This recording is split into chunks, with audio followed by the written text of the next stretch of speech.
বিশ্বাস করেন আমাদের যে সকালবেলা টয়লেট হয় না, ওয়াশরুমে যান টয়লেট করেন, আলী ইবনে আবি তালেব রাদিয়াল্লাহু আনহু এরকম বাথরুম থেকে বের হয়ে পেটে হাত দিয়ে বলতেন, মানুষ যদি জানতো এই যে শুধু ক্লিয়ার করে টয়লেট হওয়াটা কত বড় নেয়ামত আল্লাহ পাকের, তাহলেও সারা জীবন সেজদায় পড়ে থাকতো। আমরা এগুলো বুঝি না, শ্বাস নেওয়ার নিয়ামত বুঝি না, পানি পান করছি, পানি আল্লাহ পাক দিয়েছেন, এটা নিয়ামত বুঝি না, গরম পানিতে ওযু করে আসলে নিয়ামত বুঝি না, সুস্থ আছি নিয়ামত বুঝি না, প্রত্যেকটা অর্গান ভালো আছে শরীরের নিয়ামত বুঝি না, রক্ত চলতেছে নিয়ামত বুঝি না। আমরা আল্লাহ পাকের নিয়ামতই বুঝি না, শুকরিয়া আদায় করি না।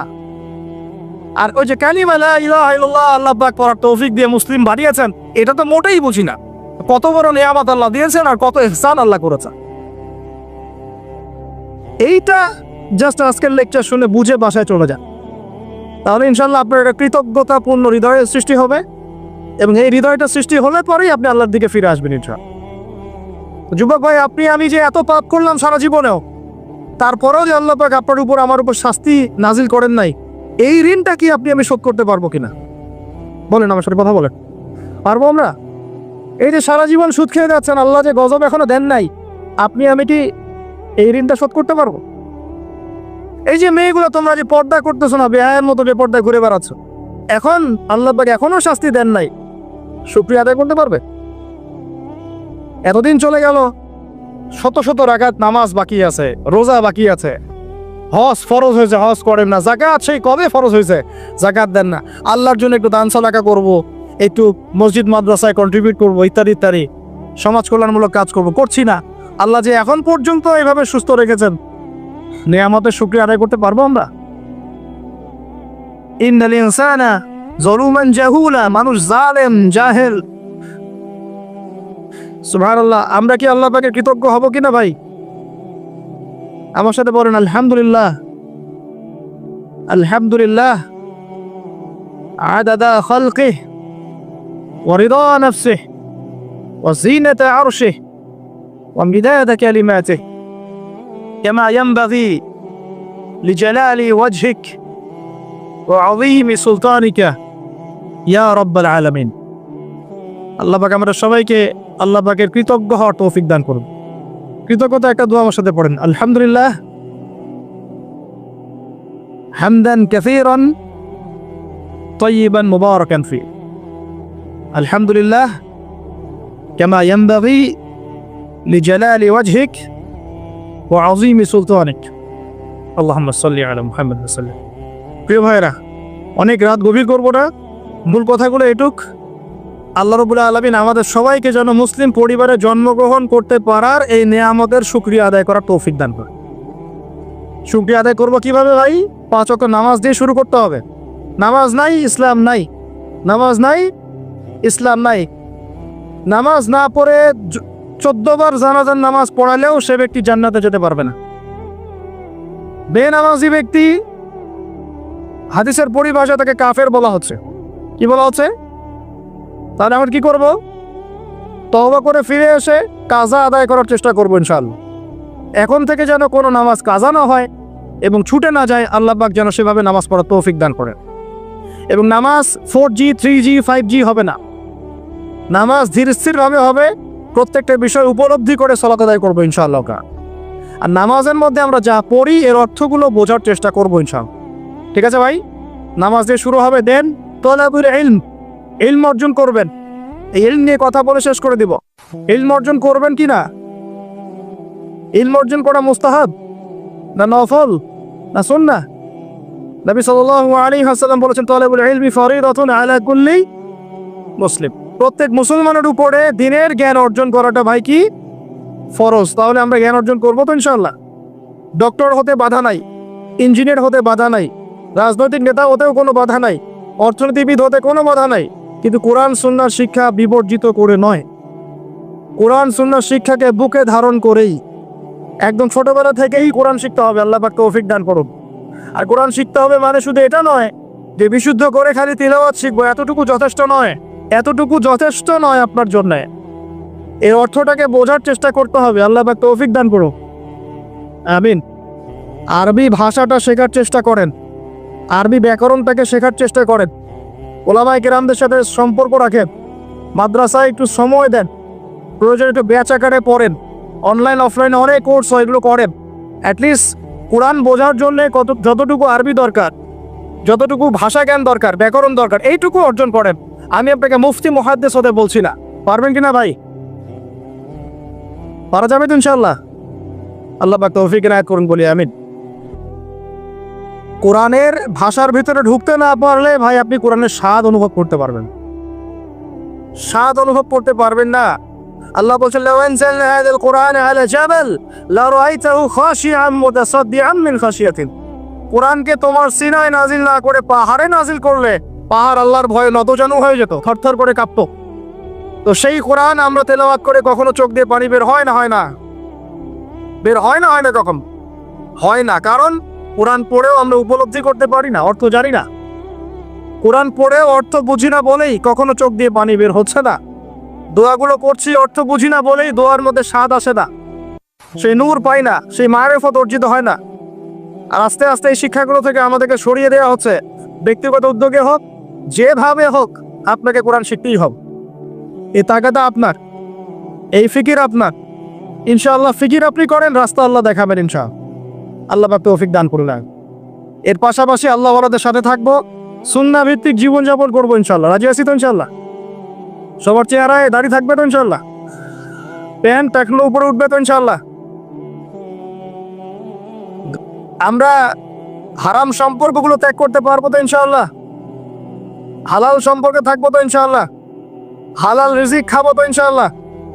সুদের কাছে যাব, জেনার কাছে যাব, ঘুষের কাছে যাব? আমরা দুর্নীতি করব? আমরা পিতা মাতাকে অপমান করব? আমরা কি কোরআন এবং হাদিসের শিক্ষাকে বাদ দিয়ে শিক্ষা অর্জন করব? আল্লাহ পাক যে কথাগুলো আমরা বললাম তার উপরে আমল করা তৌফিক দান করো। ওয়াল্লাহু শাহীদুন বাইনি ওয়া বাইনাকুম। ঠিক আছে? আল্লাহ আমার এবং আপনাদের মাঝখানে সাক্ষী। ওয়া হুয়া শাহীদুন বাইনানা ওয়া কাফা বিল্লাহি শাহীদা। আল্লাহ পাকই আমাদের সাক্ষী, তিনিই সাক্ষী হিসেবে যথেষ্ট। ঠিক আছে? এবার আসেন শেষ পয়েন্ট, একটু বসেন। আল্লাহর নবী সাল্লাল্লাহু আলাইহি ওয়াসাল্লাম যেই যুগে জন্ম নিয়েছেন, যুগটার নাম কি বলেন? এখন শুনেন, ওই যুগে শিরক ছিল, কি ছিল? ওই যুগে সুদ ছিল, কি ছিল? ওই যুগে জেনা ছিল, কি ছিল? ওই যুগে মারামারি দাঙ্গা হাঙ্গামা ছিল। ঠিক আছে? ওই যুগে মাদক ছিল, আর নারী জাতির অবমাননা ছিল। এখনকার যুগে আছে না নাই? বেশি না কম? অনেক বেশি না অনেক কম? আচ্ছা, ওই সমাজটা আল্লাহর নবী পরিবর্তন করেছেন কি না? কত বছর সময় লাগছে? কত বছর? মাত্র 23 বছর। যার প্রথম 13 বছর মক্কায়, পরের 10 বছর বলেন, প্রথম 10 বছর মক্কায়, পরের 10 বছর মদিনায়। নিজের মন গড়া বুদ্ধি দিয়ে করেছেন, আল্লাহর ওহী দিয়ে করেছেন? আবার বলি, নিজের মন গড়া বুদ্ধি দিয়ে করেছেন, নিজের প্রবৃত্তির অনুসরণ দিয়ে করেছেন, মানব রচিত আইন কানুন দিয়ে করেছেন, নাকি আল্লাহ পাকের বিধান দিয়ে করেছেন? আল্লাহ পাকের সেই বিধানের নাম কি? তাওরাত, জাবুর, ইনজিল না কোরআন? তাওরাত, জাবুর, ইনজিল আগে ছিল না ছিল না? ওগুলো এই যুগে চলবে না চলবে না? কেন চলবে না? কারণ কোরআন আসার পরে সব রহিত হয়ে গেছে। কোরআন আসার পর সব রহিত হয়ে গেছে। নবী সাল্লাল্লাহু আলাইহি ওয়াসাল্লামের পরে অন্য কোন নবীর অনুসরণ করলে চলবে কি চলবে না? চলবে? চলবে না। কেন? কারণ শেষ নবী এসেছেন, আমরা তার উম্মাহ, আমরা তাকে ফলো করব। শেষ নবী এসেছেন, শেষ আসমানি কিতাব নিয়ে আসছেন, এরপরে কোন আসমানি কিতাব আসবে? আসবে না। আর কোন নবী আসবে? আচ্ছা, এখন আপনারা এতটুকু সাক্ষ্য দিলেন, আমরা বুঝলাম যে আল্লাহর নবী সাল্লাল্লাহু আলাইহি ওয়াসাল্লাম সমাজ পরিবর্তন করেছেন আল্লাহর ওহী দিয়ে। কি দিয়ে ভাই? সেই ওহী সমান সমান কোরআন এবং হাদিস। কোরআন এবং ওহী সমান সমান বলি কোরআন এবং, আবার বলেন ওহী সমান সমান কোরআন এবং হাদিস। আছে না নাই? হাদিস লাগবে না লাগবে না? না শুধু কোরআন মানলেই হবে? শুধু হাদিস মানলে হবে? শুধু কোরআন মানলে হবে? না দুটো একসাথে মানতে হবে? আচ্ছা, এবার আসেন, নবী সাল্লাল্লাহু আলাইহি ওয়াসাল্লাম কোরআন এবং হাদিস দিয়ে প্রথমে সাহাবীদেরকে শিখিয়েছেন না শেখান নাই? জ্ঞান শিখিয়েছেন কিনা? প্রথম ওহী কি বিষয় এসেছিল? নামাজ, যাকাত, পর্দা, জিহাদ নাকি জ্ঞান শিক্ষা? প্রথম ওহী কোনটা? ইকরা বিসমি রাব্বিকাল্লাযী। তাহলে প্রথম ওহী কি কেন্দ্রিক? রাজনীতি কেন্দ্রিক, অর্থনীতি কেন্দ্রিক, না শিক্ষা কেন্দ্রিক? তাহলে প্রথম ওহী হচ্ছে শিক্ষা কেন্দ্রিক। ইকরা বিসমি রাব্বিকাল্লাযী, পড়ুন আপনার রবের নামে যিনি আপনাকে সৃষ্টি করেছেন। মানে পড়ুন আপনার রবের নামে যিনি আপনাকে, তার মানে শিক্ষা কাকে বলে? শিক্ষা তাকে বলে যা আমাকে রব চেনাবে। আবার বলেন, শিক্ষা কাকে বলে? যা আমাকে রব্বিকাল্লাযী খালাক, ইকরা বিসমি রব্বিকাল্লাযী খালাক, পড়ুন আপনার সেই রবের নামে যিনি আপনাকে সৃষ্টি করেছেন। তাহলে শিক্ষা কাকে বলে? যা আমাকে আমার রব চেনাবে। তাহলে যে শিক্ষা আমাকে রব থেকে দূরে সরায় সেটা কি? যে শিক্ষাটা আমাকে আমার রব থেকে দূরে সরায় সেটা কি? সুশিক্ষা না কুশিক্ষা? সুশিক্ষা না কুশিক্ষা? আরো আসতে বলেন, সুশিক্ষা না কুশিক্ষা? যে শিক্ষা আমাদেরকে রব থেকে দূরে সরায় সেটা কি সুশিক্ষা না কুশিক্ষা? আর যে শিক্ষা আমাদেরকে রবের কাছাকাছি নিয়ে যায় সেটার নাম কি? সুশিক্ষা।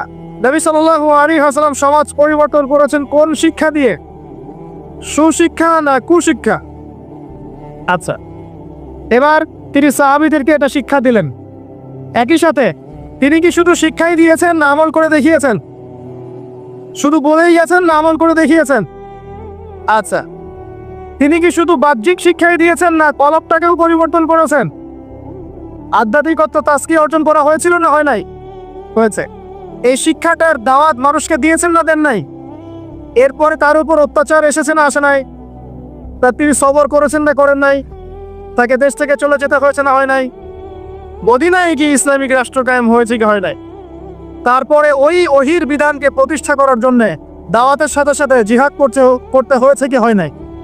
এভাবে বদর উহুদ খন্দকের পথ পাড়ি দিয়ে মক্কা বিজয় হয়েছে কি হয় নাই? তাহলে পুরো সমাজটা পরিবর্তন হলো কিসের বদৌলতে? আল্লাহ পাকের ওহির রেভলিউশন বা বিপ্লবের বদৌলতে। আবার বলি, আল্লাহ পাকের ওহির রেভলিউশন বা বিপ্লবের বদৌলতে।